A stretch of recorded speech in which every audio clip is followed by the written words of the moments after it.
Imagine if every word you use had the power to shape your reality. What if the way you speak was actually responsible for the way you see the world? It seems incredible, right? Well, science says so. Want to know how it works?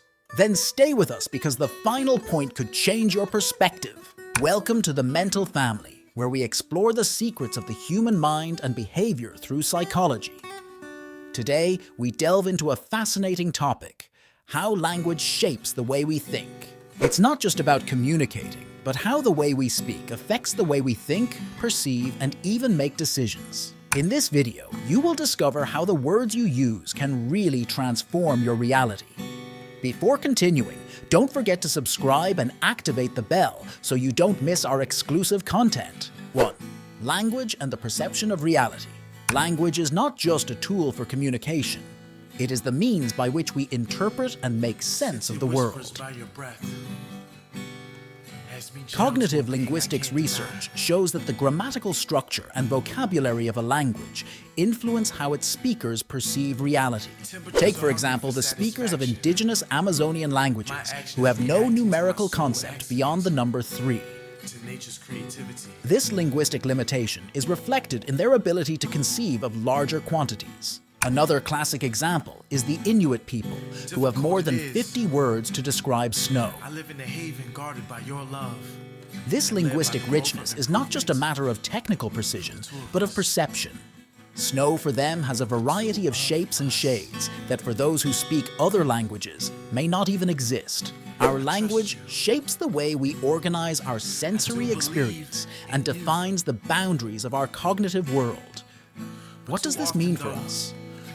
It means that the vocabulary we use on a daily basis can influence how well we perceive opportunities or problems in our lives. 2.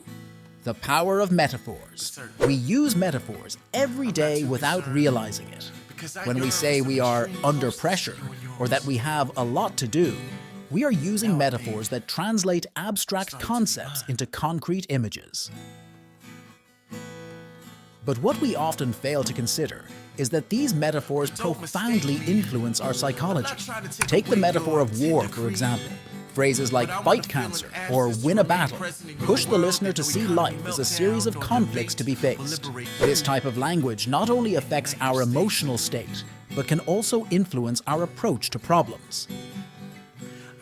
In contrast, using metaphors that are more oriented towards growth and improvement, such as a journey or a transformation, can make us perceive challenges as learning stages rather than obstacles to overcome.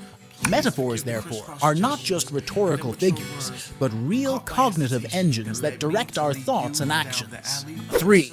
Words create emotions. Words have an incredible emotional impact. Think about the effect that sentences like, "I hate you," have compared to, "I don't like you."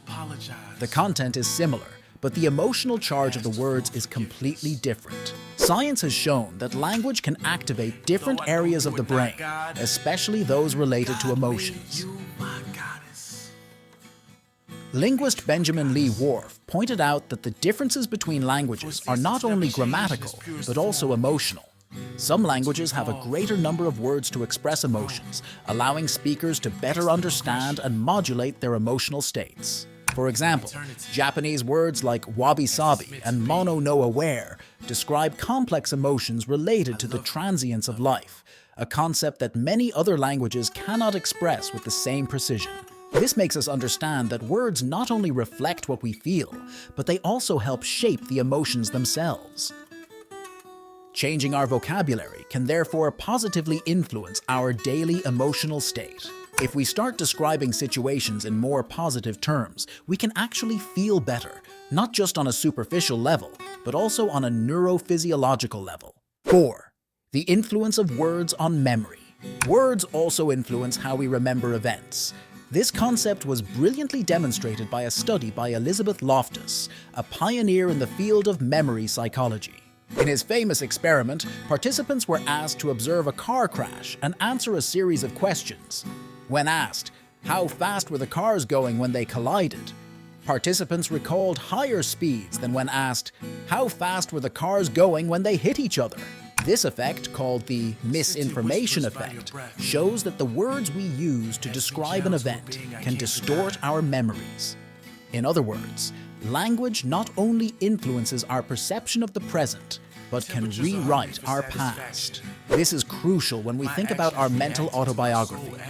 If we narrate our lives in terms of failures or successes, growth or stagnation, these narratives will influence not only our current emotional state, but also how we view our past and what the future holds. Before we reveal the final and surprising point about how language affects our social interactions, leave a comment below and tell us, which word do you think affects your mood the most?